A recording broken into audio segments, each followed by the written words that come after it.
Bonjour à toutes et tous. Qu'y a-t-il de nouveau dans Darktable 4.6 paru le 22 décembre 2023 ? Je vais reprendre toutes ces innovations dans l'ordre où elles sont annoncées par les développeurs de cette application. Donc la première que nous allons trouver est sur l'historique des notifications. Celles-ci sont désormais périodiquement enregistrées automatiquement toutes les 10 secondes. Ceci concerne votre travail qui va être sauvegardé dans le fichier XNP de Darktable. Vous allez pouvoir régler cette sauvegarde à votre convenance. Pour cela, je vais aller dans les préférences de Darktable et sur Stockage. Vous allez trouver à présent ce nouveau réglage intervalle pour la sauvegarde automatique qui est réglée par défaut toutes les 10 secondes. Vous pourrez, si vous le souhaitez, l'augmenter ou la diminuer et aussi la désactiver si vous mettez cette valeur à 0. Ceci est un plus pour la sécurité de votre travail, car il m'est arrivé, suite à un bug informatique ou une coupure de courant, de perdre le travail que j'avais effectué avec Darktable. Et cela est très désagréable lorsque vous avez travaillé sur une photo pendant un certain temps et de tout perdre votre labeur. Donc, merci aux développeurs d'avoir instauré cette sauvegarde automatique. Je trouve que toutes les 10 secondes que cela est parfait. Je vais fermer les préférences. La deuxième grande mise à jour va être sur le module de traitement des primaires RVB. Alors pour accéder à ce module primaire RVD, je vais choisir une photo où il y a plus de couleurs car celle que j'avais a trop de noir. Donc je vais prendre cette photo afin de l'ouvrir dans la chambre noire. Sur cette photo de la mairie de Montluçon, je vais travailler avec le module traitement primaire RVB. Alors pour trouver ce module traitement primaire RVB, soit vous allez dans l'icône de couleur, si vous avez dans les pré-réglages modules et tous les modules. Sinon, vous pourrez aussi taper dans la ligne de recherche qui est ici, primaire RVB. Je vais cliquer sur couleur. Et dans ces modules couleurs, je vais trouver le module primaire RVB. Cliquez dessus. Donc ce module va pouvoir être utilisé pour des corrections de couleurs délicates, je dirais même raffinées, ainsi que pour un étalonnage créatif des couleurs. Il va nous permettre de déplacer les couleurs primaires rouge, vert et bleu à l'aide des contrôles teinte et pureté. Nous avons le contrôle des rouges qui est ici la teinte et ici la pureté des rouges. Mais il va nous permettre aussi d'accentuer une couleur qu'on souhaite sur notre photo. Sur cette photo, j'ai un ciel bleu. Si je souhaite le rendre plus bleu, je vais travailler sur la teinte des bleus et la pureté des bleus. Je pourrais aussi, afin d'affiner mon travail, travailler sur la teinte des couleurs et la pureté de la teinte. Vous constatez que ces réglages vont être délicats et que ainsi vous allez pouvoir trouver la teinte que vous souhaitez sur votre photo.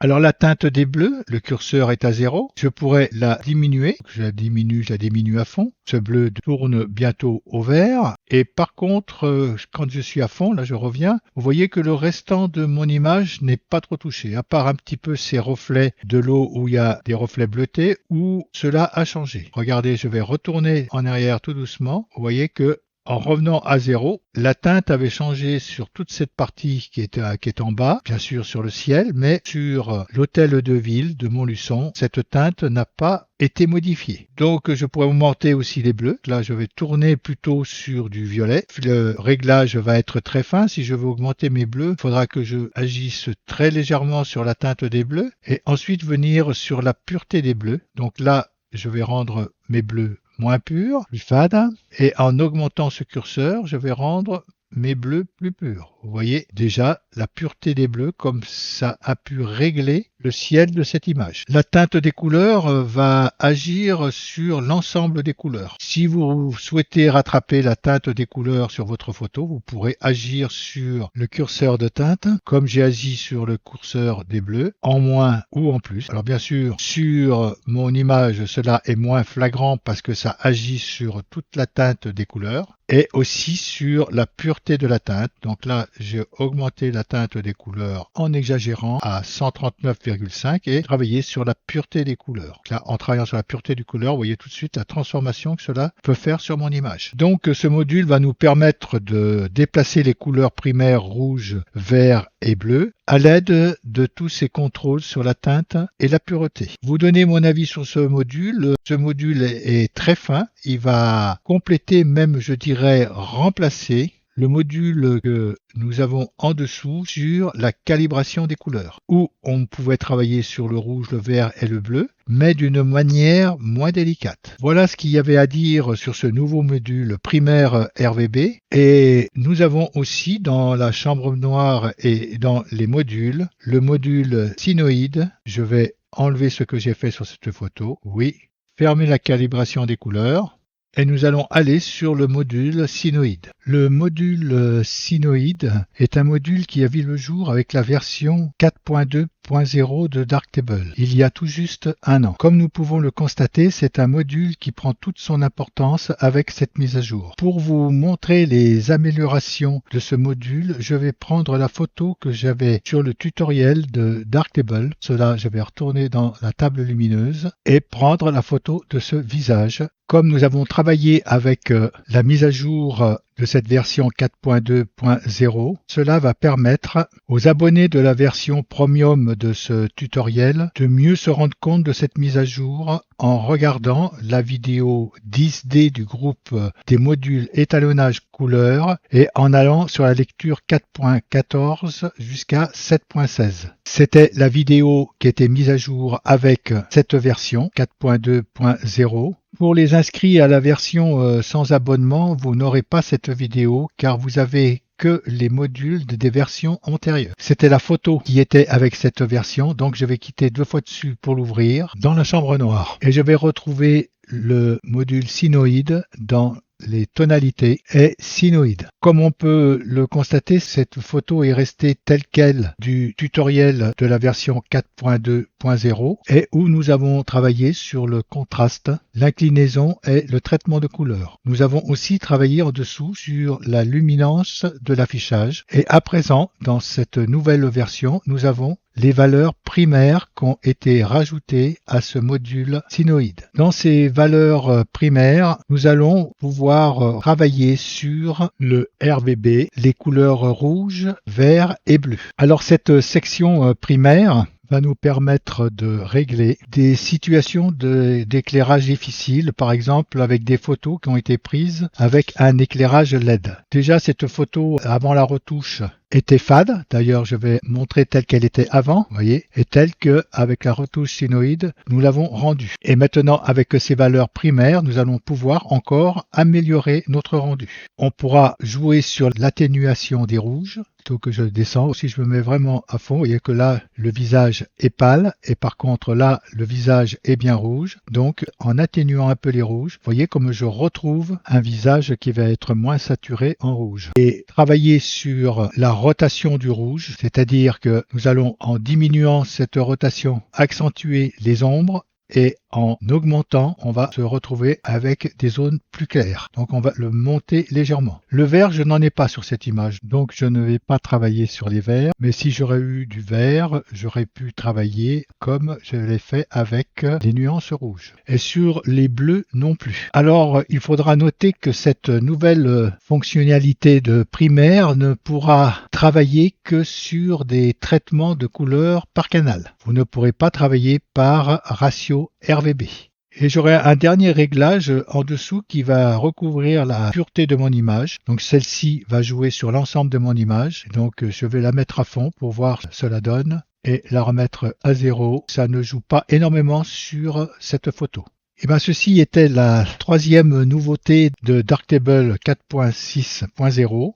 Je vais retourner sur la table lumineuse et fermer cette image. Les autres changements que nous allons avoir avec cette mise à jour de Darktable 4.6.0, cela va être sur notre façon de travailler avec les zooms que nous allons faire dans la chambre noire et aussi sur les recadrages. Pour cela, je vais rouvrir la photo de Montluçon que nous avions au début de ce tutoriel. Et sur cette photo, je vais lui appliquer un recadrage. Cela, je vais aller dans la base et recadrer. Recadrer, je vais prendre un angle comme ceci, la recadrer comme cela et accepter ce recadrage. Et à présent, avec le module retouche ou liquéfier, lorsque nous allons retravailler sur notre photo, je vais appeler le module retouche et nous voyons que notre image a été affichée entièrement. Nous avons un cadre tout autour qui va nous montrer notre recadrage. Cela va nous permettre d'utiliser les parties recadrées de l'image sans avoir à désactiver au préalable le module de recadrage